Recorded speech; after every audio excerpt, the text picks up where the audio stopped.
భీమవరంకు డిస్కౌంట్ల పండుగ తెచ్చింది కేకే స్టోర్స్. ధరల్లో చౌక చౌక. కేకే stores, PP road, Bhimavaram. Game over, Khel ఖతం, దుకాన్ బంద్. ఇప్పుడు పాకిస్తాన్ పరిస్థితి అదే. ఎవరు ఊహించలేదు 48 గంటల్లో కథ ముగించేసేటువంటి అవకాశం ఉంటుందని. పాకిస్తాన్ పైన యుద్ధం మొదలైతే తరాల తరబడి మరి పోరాటం చేస్తామనేటువంటి వాదన చేసినటువంటి పాకిస్తాన్ నాయకులు, అంటే ముఖ్యంగా భారత్తో యుద్ధం జరిగితే కనుక తరాల పాటు యుద్ధం చేయడానికి సిద్ధంగా ఉన్నామని చెప్పినటువంటి పాకిస్తాన్ నాయకులు పలాయనం చిత్తగిస్తున్నారు. పాకిస్తాన్ ప్రధాని పారిపోతున్నట్టుగా సమాచారం వస్తుంది. భారతదేశానికి రక్షణ కవచంలా, ఒక సుదర్శన చక్రంలాగా S-400 క్షిపణి విధ్వంసక వ్యవస్థలు నిలిచాయి. లక్ష్యాన్ని ఛేదించడంలో హారోప్కి సంబంధించినటువంటి అన్మాన్డ్ డ్రోన్, సూసైడల్ డ్రోన్స్ అని చెప్పని అంటున్నారు. ఈ డ్రోన్ వెపన్స్ పాశుపతాస్త్రంలా నిలబడ్డాయి. ఈ రెండింటితో భారత్ 48 గంటల్లోపే విజయాన్ని నమోదు చేస్తున్నటువంటి సంకేతాలు స్పష్టంగా కనిపిస్తున్నాయి. పాకిస్తాన్లో ఈరోజు జరిగినటువంటి పరిణామాలు, ఉదయం నుంచి జరిగినటువంటి పరిణామాలు, వరుసపెట్టి జరిగినటువంటి ఫైరింగ్లు, ఫైనల్గా భారత సహనానికి టెస్ట్ పెట్టి ఫెయిల్ అయింది పాకిస్తాన్. ఈ టెస్ట్లో భారత్ సక్సెస్ అయింది. అక్కడి నుంచి వచ్చినటువంటి ప్రతి క్షిపణిని నేలకూల్చింది భారత్. అదేవిధంగా కౌంటర్గా చేసినటువంటి దాడులకు ఉక్కిరి బిక్కిరి అయింది. పాకిస్తాన్లో కీలకమైనటువంటి 12 నగరాలను టార్గెట్ చేసి భారత సైన్యం ముప్పేట దాడి చేసింది. అటు నావికాదళం కరాచీ పోర్టుని విధ్వంసం చేస్తే, మరోవైపు నుంచి లాహోర్, ముల్తాన్, ఇస్లామాబాద్, రావల్పిండి, క్వెట్టా, ఇలా కీలకమైనటువంటి నగరాలన్నిటినీ కూడా భారత ఆర్మీ, భారత సైన్యం, ఎయిర్ డిఫెన్స్ సిస్టమ్స్ ధ్వంసం చేశాయి. దీంతో పాకిస్తాన్ ప్రధానమంత్రి పారిపోతున్నట్టుగా సమాచారం వస్తుంది. అలానే ఈ అటాక్ జరిగినటువంటి ఆపరేషన్ సింధూర్ అటాక్ జరిగినటువంటి సందర్భంలో పాకిస్తాన్ ప్రధానమంత్రి షాబాజ్ షరీఫ్ ఒక స్టేట్మెంట్ ఇచ్చారు. భారతదేశం ఆనందిస్తున్నటువంటి ఈ తాత్కాలిక ఆనందాన్ని శాశ్వత దుఃఖంగా మారుస్తాం అనేటువంటి ఒక పెద్ద వార్నింగ్ ఇచ్చారు. రైమింగ్ కానీ, పదాలు ఇచ్చినటువంటి ఆడంబరం కానీ అద్భుతంగా ఉంది. కానీ అసలు విషయానికి వచ్చేసరికి పలాయనం చిత్తగించేటువంటి పరిస్థితిలో ఇక్కడ ఉన్నాడు ప్రధానమంత్రి షాబాజ్. దీనికి సంబంధించి షాబాజ్ షరీఫ్ తనకు సంబంధించిన కీలకమైనటువంటి అనుచరగణంతో కొంతమంది కీలక అధికారులతో పాటు ఒక ప్రత్యేక విమానంలో వెళ్ళిపోతున్నట్టుగా సమాచారం వచ్చింది. ఈయన ప్రస్తుతం పాకిస్తాన్లో ఉన్నటువంటి లాహోర్లో ఉన్నట్టుగా తెలుస్తుంది. రాజధాని ఇస్లామాబాద్లో లేరని. కానీ 2 విమానాలు, ఒకటి ఇస్లామాబాద్ నుంచి వెళ్తుంది, మరొక విమానం లాహోర్ నుంచి వెళ్తుంది. ఈ 2 విమానాల్లో ఆయన తన బృందంతో వెళ్ళిపోయొచ్చు, లేదా లాహోర్లో ఉంటే కనుక ఖచ్చితంగా లాహోర్ విమానం నుంచి వెళ్ళొచ్చు అని చెప్పి అన్నారు. ఒకసారి చూద్దాం మనం ఫ్లైట్ రాడార్కి సంబంధించినటువంటి లైవ్ రిపోర్ట్. పాకిస్తాన్ గగనతలం స్థితిగతులు ఏంటి అనే దాన్ని ఒకసారి విశ్లేషిద్దాం. ఇక్కడ ఉన్నటువంటి పరిస్థితిని చూస్తే పాకిస్తాన్ పైన అసలు విమానాలే కనిపించట్లేదు. అలానే భారత వెస్ట్ కోస్ట్లో కూడా, పశ్చిమ భారతంలో కూడా దాదాపు అదే పరిస్థితి ఉంది.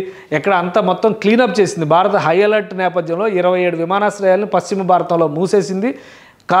కంటిన్యూస్గా క్షిపణులు ప్రయోగిస్తున్నటువంటి పాకిస్తాన్కి క్షణం తీరిక లేకుండానే బుద్ధి చెప్పింది. సో మొత్తం మీద ఈ ప్రాంతం అంతా కూడా విమాన రహిత ప్రదేశంగా గగనతలం అంతా కూడా కనిపిస్తుంది.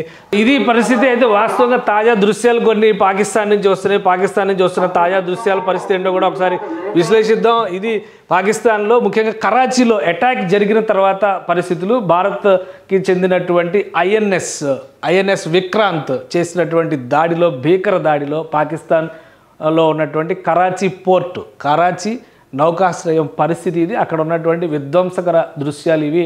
దాదాపుగా పాకిస్తాన్గా హాల్ దేకో అంటూ ఇవన్నీ కూడా సోషల్ మీడియాలో వస్తున్నాయి ఇప్పుడు. సో ఇది పాకిస్తాన్ పరిస్థితి. అందుకని చెప్పనే షాబాజ్ షరీఫ్ కూడా తన బృందాన్ని తీసుకుని పారిపోతున్నారు. సో ఈ విమానాల్లో ఆయన ఎక్కడో దగ్గర ఉండొచ్చు ఈ విమానాల్లో అనేటువంటి సమాచారం వస్తుంది. ఇక్కడ లాహోర్ టు కరాచీ ఒక విమానం వెళ్తుంది.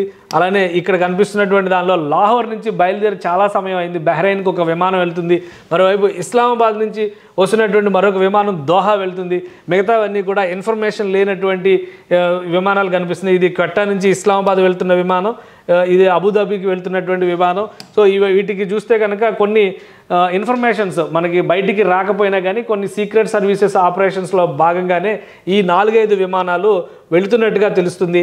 ఖచ్చితంగా షాబాజ్ షరీఫ్ ఆయన కీలకమైనటువంటి అనుచర గణాన్ని తీసుకుని పాకిస్తాన్ నుంచి పలాయనం చిత్తగించినట్టుగా తెలుస్తున్నారు. ఎందుకంటే ఆయన నివాసం మొత్తం కూడా ఖాళీ చేశారనేది సమాచారం వస్తుంది. అధికారికంగా ఇది ధృవీకరించడానికి సమయం పట్టొచ్చు. కానీ భీకర దాడులకి ప్రజల్ని గాలికి వదిలేసి అనేక రకాలుగా రెచ్చగొట్టేటువంటి స్టేట్మెంట్స్ చేసినటువంటి నాయకులందరూ కూడా ప్రాణాలని అరచేతిలో పెట్టుకొని పాకిస్తాన్ వదిలి పారిపోతున్నటువంటి పరిస్థితి మనం చూస్తున్నాం. ఇప్పటివరకు అనేక స్లోగన్స్ ఇచ్చారు.